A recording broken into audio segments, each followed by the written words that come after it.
बर्फ लगातार गिर रही थी। आसमान से उतरते सफेद फाहे पूरी धरती को चुपचाप ढकते जा रहे थे, जैसे दुनिया को किसी ने रुई की चादर ओढ़ा दी हो। दूर दूर तक पेड़, रास्ते, पत्थर, सब कुछ सफेद। इस सन्नाटे के बीच एक टूटी फूटी झोपड़ी खड़ी थी, जिसकी छत का आधा हिस्सा धंस चुका था और दीवारों में से ठंडी हवा सीटी बजाती हुई अंदर घुस जाती थी। उस झोपड़ी के बाहर एक छोटी सी मिट्टी के चूल्हे के पास दो लड़कियां बैठी थी, दो बहनें। बड़ी बहन का नाम था गौरी, उम्र लगभग 15 साल। छोटी बहन चांदनी, बस 10 साल की। दोनों के कंधों पर फटी शॉलें थी, जिनमें से ठंड बेरहमी से आर पार हो रही थी। उनके हाथ लाल पड़ चुके थे, उंगलियां ठंड से सुन्न। फिर भी वह चूल्हे की छोटी सी आग को बचाने में लगी थी। दीदी, लकड़ी खत्म हो रही है, चांदनी ने कांपती आवाज में कहा। गौरी ने तुरंत हाथ बढ़ाकर दो पतली टहनियां आग में डाली। बस थोड़ा संभल कर जलाना होगा, दाल पक जाए फिर देखते हैं। चूल्हे पर एक टेढ़ा मेढ़ा बर्तन रखा था, जिसमें पानी और मुट्ठी भर दाल उबल रही थी। धुआं ऊपर उठकर बर्फीली हवा में खो जा रहा था। उस धुएं में भी एक अजीब सी जिद थी, जैसे वो कह रही हो, हम अभी हार नहीं मानेंगे। झोपड़ी कभी उनका घर था, माँ बाप, हंसी रोटी की खुशबू, त्योहारों की रोशनी। पर पिछले साल पहाड़ी से गिरी बर्फ और बारिश ने छत गिरा दी। बाबा बीमार पड़ गए, फिर एक दिन उठे ही नहीं। माँ काम की तलाश में नीचे वाले कस्बे गई और फिर लौटी नहीं। कोई कहता शहर चली गई, कोई कहता रास्ते में हादसा हुआ, पर बहनों ने इंतजार करना नहीं छोड़ा। अब झोपड़ी आधी टूटी थी, आधा आसमान अंदर दिखता था। रात में बर्फ अंदर गिरती तो दोनों एक कोने में सिमट कर बैठ जाती। दीदी, चांदनी फिर बोली, आज माँ आएगी क्या? गौरी ने मुस्कुरा कर कोशिश की। माँ को रास्ता मिल जाए तो जरूर आएगी, और हम आग जलाए रखेंगे ना, ताकि दूर से धुआं दिखे। चांदनी ने सिर हिलाया, जैसे यह बात सच हो, जैसे धुएं की पतली लकीर सच में माँ को रास्ता दिखा देगी। ठंडी हवा का एक तेज झोंका आया, चूल्हे की लौ डगमगाई। गौरी ने तुरंत दोनों हाथों से आग को ढक लिया। उसकी हथेलियां गर्म से जल रही थी, पीठ पर बर्फ गिर रही थी, पर उसने हाथ नहीं हटाए। दीदी, हाथ जल जाएंगे, चांदनी घबरा गई। जलने दो। गौरी हल्की सी हंसी। ठंड से तो अच्छे हैं। दाल की खुशबू धीरे धीरे उठने लगी। वह खुशबू बहुत साधारण थी, पर उस बर्फीली वीरानी में वह किसी दावत से कम नहीं लग रही थी। पास ही झोपड़ी की टूटी दीवार के सहारे एक पुराना बोरा बिछा था। वहीं बैठकर वह खाना खाती। उनके पास बस दो स्टील के कटोरे थे, जंग लगे। किनारे पे वही उनकी थाली थी। चांदनी आँख को देखती रही। दीदी, याद है पहले हम अंदर खाते थे, माँ रोटी बनाती थी, बाबा लकड़ी चिरते थे। गौरी ने नजरें फेर ली। हाँ, और तू हमेशा आखिरी रोटी छुपा के रखती थी। चांदनी हंस दी। उसकी हंसी ठंड में भाप की तरह निकली, गायब हो गई। दाल एक चुकी थी। गौरी ने सावधानी से बर्तन उतारा, हाथ कांप रहे थे, पर उसने गिरने नहीं दिया। दोनों ने कटोरों में दाल बांटी।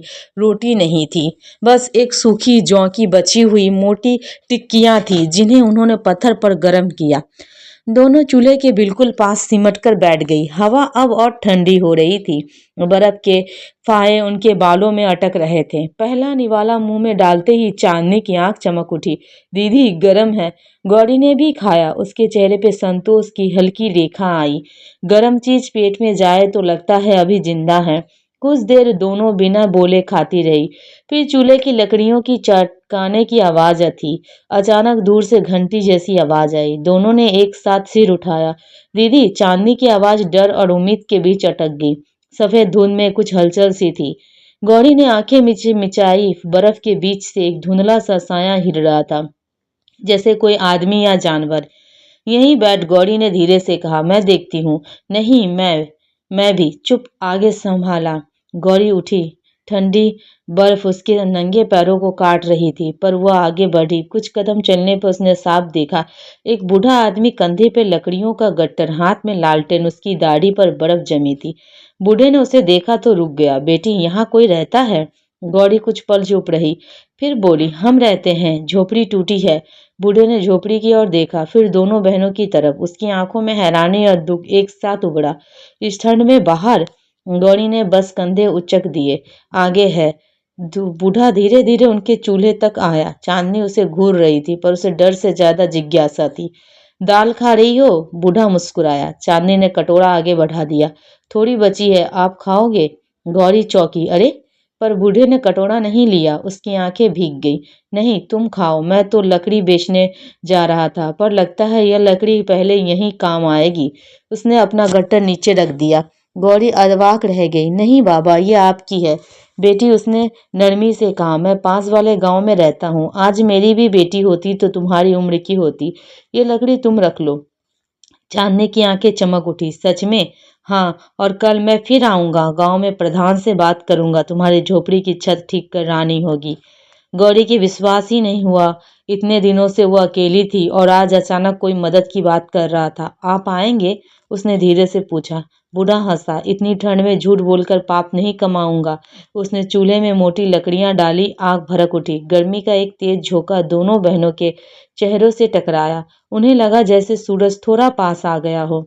बूढ़ा जाने लगा तो चांदनी दौड़कर उसके पीछे गई। दादा, कल जल्दी आना। उसने मुड़कर हाथ हिलाया और बर्फीली धुंध में गायब हो गया। रात गहराने लगी, पर आज ठंड थोड़ी कम लग रही थी। चूल्हे में अब अच्छी आग जल रही थी। गौरी ने झोपड़ी के अंदर से पुरानी टाट की बोरियां लाकर एक तरह टांग दी ताकि हवा कम आए। दोनों बहनें आग के पास सिमट कर बैठ गई। दीदी, चांदनी ने नींद भरी आवाज में कहा, आज धुआं सच में माँ को रास्ता दिखाएगा ना? गौरी ने आसमान की तरफ देखा। बर्फ अब भी गिर रही थी, पर उसे लगा जैसे हर फाहा उम्मीद लेकर आ रही है। उसने चांदनी को अपनी गोद में खींच लिया। हाँ, माँ को और अच्छे लोगों को भी। चांदनी मुस्कुराते हुए सो गई। गौरी जागती रही। आग की लपेटों में उसे भविष्य की छोटी छोटी तस्वीरें दिखने लगी। ठीक छत, बंद दीवारें, अंदर जलता चूल्हा और दरवाजे पे दस्तक देती माँ। बर्फीली रात लंबी थी, पर अब उसे पहली बार लगा सुबह जरूर आएगी।